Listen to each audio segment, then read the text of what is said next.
The complete works of Swami Vivekananda, address by Swami Vivekananda to the residents of Sivaganga in Manmadura in 1897, Part 2. Materialism or Mohammedanism or Christianity or any other ism in the world could never have succeeded but that you have allowed them. No bacilli can attack the human frame until it is degraded and degenerated by vice, bad food, privation, and exposure. The healthy man passes scatheless through the masses of poisonous bacilli. And yet there is a time to change our ways.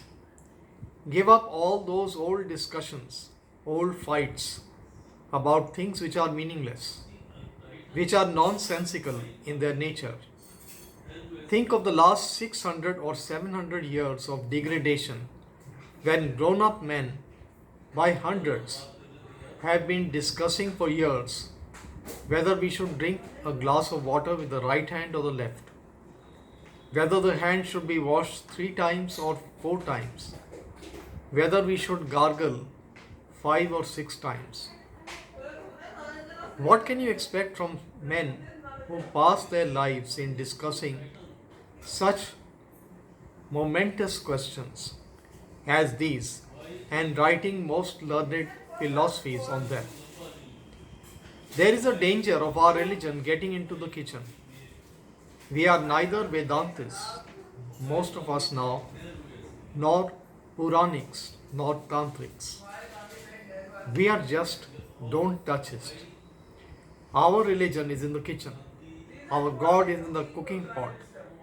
And our religion is don't touch me, I am holy.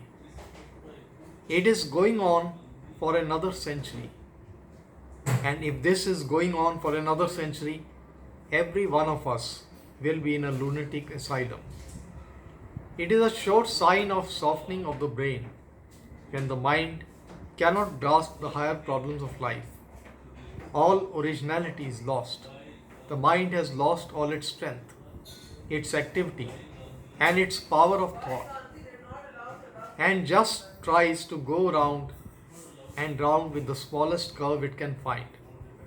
This state of things has first to be thrown overboard, and then we must stand up, be active and strong, and then we shall recognize our heritage to that infinite treasure, the treasure our forefathers have left for us, a treasure that the whole world requires today. The world will die if this treasure is not distributed. Bring it out, distribute it, broadcast it. Says Vyasa, giving alone is one of the work in this Kali Yuga, and of all the gifts, giving spiritual life is the highest gift possible. The next gift is secular knowledge. The next, saving the life of man. And the last, giving food to the needy. Of food, we have given enough. No nation is more charitable than we.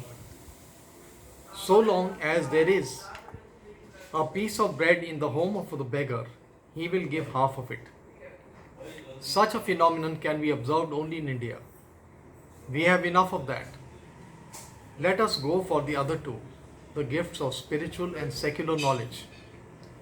And if we are all brave and had stout hearts, and with absolute sincerity put our shoulders to the wheel, in 25 years the whole problem would be solved. And there would be nothing left here to fight about. The whole Indian world would once again become Aryan. This is all I have to tell you now. I am not given much to talking about plans. I rather prefer to do and show than to talk about my plans. I have my plans and mean to work them out if the Lord wills it, if life is given to me. I do not know whether I shall succeed or not, but it is a great thing to take up a grand ideal in life and then give up one's whole life for it.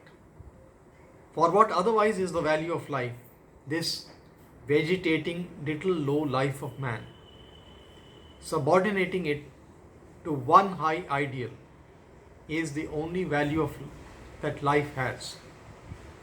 This is the great work to be done in India. I welcome the present religious revival, and I should be foolish if I lost the opportunity of striking the iron while it is still hot.